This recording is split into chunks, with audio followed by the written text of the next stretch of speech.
செய்த மேனியினீர் புலித்தோலை அரை கசைத்தீர் முன் செய்த மூயையிலும் எரித்தீர் முதுகுன்றமர்ந்தீர் மின் செய்த நுண்ணிடையாள் பறவை இவள் தன்முகப்பே என் செய்த வாரடி கேளடியே நிட்டளம் கெடவே அடியேனித்தலம் கெடவே முதுகுன்றம் அமர்ந்தவனே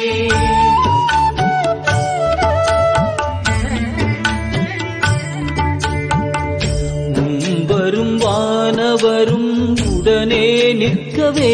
எனக்கு செம்பொனை தந்தருளி திகழும் முதுகுன்றமர்ந்தீர் பம்பமரும் குழலாள் பர